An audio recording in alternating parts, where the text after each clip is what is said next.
ମାଲ ମାଲ ତ ଦୃଷ୍ଟି ଏମିତି ମୋ ଘର ଉପରେ ସବୁବେଳେ ରଖିଥିଲେ ମା ସୁନା ଟଙ୍କା ରୂପରେ ମତେ ପୋତି ପକାଲେ ମା ମାଲ ଅଲେଖ ଆଜି ଗୁରୁବାର ମାଲ ମାଲ ମାଲ ମାଲ ମତେ କ୍ଷମା କରିଦେଲେ ମା ମତେ କ୍ଷମା କରିଦେଲେ ଗୁରୁବାର ପରଦିନ ମହାରାଣୀ ଏପର୍ଯ୍ୟନ୍ତ ଶୋଇଛନ୍ତି ରହ ରହ ତତେ ଆଜି ଦଉଛି ମହାରାଣୀର ନିଦ ଭାଙ୍ଗିଲା ଜାଗା ଦେଖି ଆସିବୁ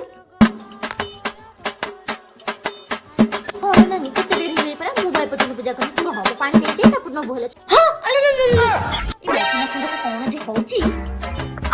ଏ ନାନୀ ଶୁଣିଲ ହଁ ମୋ ଫୁଲ ନଉଥିଲା କି ମୁଁ କାଇଁ ତ ଫୁଲ ନେବି ମ ମୁଁ ଦେଖୁଥିଲି ତ ଫୁଲ ମାଇନା ଅଣ୍ଡିରା ହେଇଟି ବା ତମେ ହାତରେ ଧରଛ ନା କଣ ମୋ ଫୁଲ ନେଇ ଯା ତ ଗେଣ୍ଡୁ ଫୁଲ ତୁ ଘଇ ତାକୁ ଦେବୁ ପେଣ୍ଡୁ କରି ଖେଳିବ ହେଲା ଏ ସେ ଚାଉଳ ନେଇକି କୁଆ ଯାଉଛୁ ନାନୀ ଚାଉଳ ମାଗୁଥିଲେ ଆଜି ଗୁରୁବାରଟି ଆମର ଆଜି ଘରୁ କାହାକୁ କିଛି ଦିଆ ହବନି ତାକୁ କଣ କହିବି ତାକୁ କହିବୁ ମୋ ବୋଉ ଘରେ ନାହିଁ ବୋଲି ଏ ନାନୀ ଫୁଲ ଯୋଡ଼ି ଦବୁ ଦେ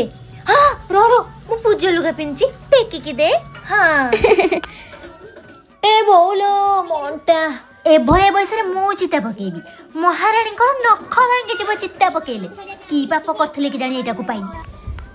ନମସ୍ତେ କମଳା ମାଗ ସାଗର ଓହୋ ଏ ଘରେ ଶାନ୍ତିରେ ଲକ୍ଷ୍ମୀ ପୁରାଣ ବି ଟିକେ ପଢେଇ ଦେବେନି କୋଉଠି ଥିଲା ଗୁରୁବାରଟାରେ ମୋ ପାଟି ଖୋଲନି କହୁଛି ନିଅ ଚୁପ୍ ସେ ଯା ଗାଧେଇକି ଆସ